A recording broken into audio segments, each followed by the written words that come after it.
अस्सलाम वालेकुम नाज़रीन, उम्मीद करती हूँ आप सब खैरियत से होंगे। आज जो प्रोग्राम लेकर आपकी खिदमत में हाजिर हुई हूँ इसका नाम है बवासीर। जी नाज़रीन, अब आपको बवासीर के बारे में बताती हूँ। बवासीर एक ऐसी बीमारी है जो कि इंतहाई ख़तरनाक है।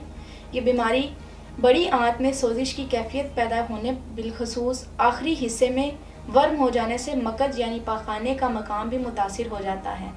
यूँ मकद का मुंह फूलकर मसे की शक्ल इख्तियार कर लेता है। नाज़रीन, बवासीर दो किस्म की होती हैं, खूनी बवासीर और बादी बवासीर।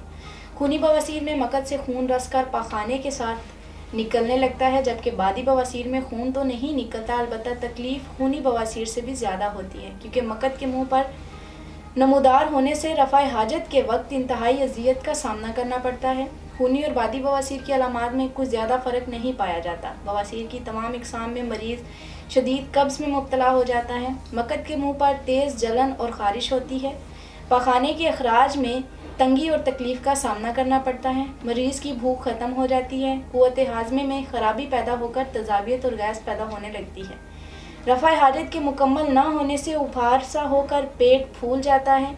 मुंह से बदबू आती है। चेहरे की रंगत जर्द और जिसामत कमज़ोर पड़ जाती है। अज़ा दुखने का एहसास पैदा होकर जोड़ों और कमर में दर्द होने लगता है।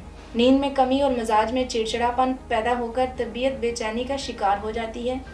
जी नाज़रीन, अब मैं आपको बवासीर की वजूहात के बारे में बताती हूँ। ज़हनी दबाव और एसाबी तनाव के दफ्तरी माहौल में काम करने वाले अफराद को भी बवासीर लाहक होने के ज़्यादा इम्कान होते हैं। सुबह से शाम तक बैठकर काम करने वाले लोग भी इस मर्ज़ का शिकार बन जाते हैं। बवासीर का मर्ज़ लाहक होने में बहुत से अवामिल शामिल होते हैं। इनमें मोटापा, गुर्दे और मसाने की पथरी, गुर्दा कदामिया की सोजिश, अमराज़ जिगर, अंतड़ियों की बीमारियाँ, दिल के अमराज, दायमी कब्ज़, शकील, मुरगन, तुर्श और बादी अशिया का ज़्यादा इस्तेमाल, अद्वियात का मुसलसल इस्तेमाल, सुस्ती, काहली, ख़वातीन में दीगर असबाब के साथ साथ बंदिश हैज़ और दौरान हमल में भी इसका ज़रिया बन जाता है। मंशियात, कोल्ड ड्रिंक्स, बेकरी की मसनूआत, बड़े गोश्त का मुसलसल इस्तेमाल, बैंगन, दाल, मसूर, चाय और सिगरेट नोशी की कसरत भी बवासीर का बाइस बनती है। नाज़रीन, अभी मैंने आपको बवासीर की वजूहात के बारे में बताया है।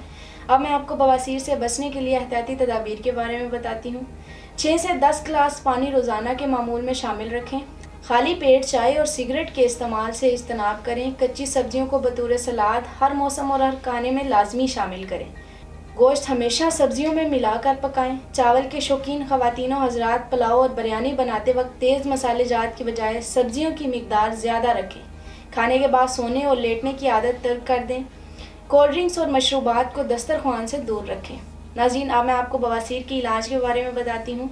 कदीम व जदीद तिब्बी तहकीक के निचोड़ और अपने तवील तिब्बी मुशाहिदात की रोशनी में मुख्तलिफ कुदरती जड़ी बूटियों पर रिसर्च के बाद तासीर हर्बल फास्ट पाइल्स ट्रीटमेंट का महफूज और मुअस्सर तरीका और ज़हनी और जिस्मानी ताकत की बहाली के लिए मुकम्मल इलाज दरियाफ़्त किया है। तासीर दवाखाने पर तासीर हर्बल फास्ट पाइल्स ट्रीटमेंट से इलाज मुकम्मल तशख़ीस के बाद किया जाता है। इस वजह से हमारे पास मरीज़ मुतमईन होकर इलाज करवाते हैं। हमारे पास बवासीर की बीमारी के शिकार सैकड़ों लोग आते हैं जो हर तरह के इलाज करवाकर और तरह तरह की अद्वियात इस्तेमाल करके भी मायूस हो चुके होते हैं। वो लोग मुतमईन होकर हमसे इलाज करवाते हैं और अल्लाह का लाख लाख शुक्र है, हमारा मरीज़ आज तक मायूस नहीं लौटा।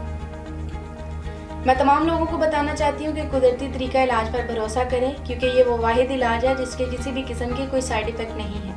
अगर आप भी इस मर्ज़ का शिकार हैं तो देर ना करें, बल्कि आज ही अपॉइंटमेंट लेकर तासीर दवाखाना पर तशरीफ़ लाएँ, जो 77 सालों से अवामुन नास की खिदमत कर रहा है। मुकम्मल चेकअप करवाकर मेडिसिन लें और बिना किसी साइड इफ़ेक्ट के इस मर्ज़ से मुकम्मल तौर पर हमेशा के लिए निजात हासिल करें। नाज़रीन, ये तो था हमारा आज का प्रोग्राम। उम्मीद करती हूँ कि आपको पसंद आया होगा और बहुत सी मालूमात आपको हासिल हुई होगी। अगले प्रोग्राम में एक नए मौजू के साथ दोबारा आपकी खिदमत में हाज़िर होंगी। तब तक के लिए मुझे इजाज़त दीजिए। अपना ख्याल रखिएगा। अल्लाह हाफिज़।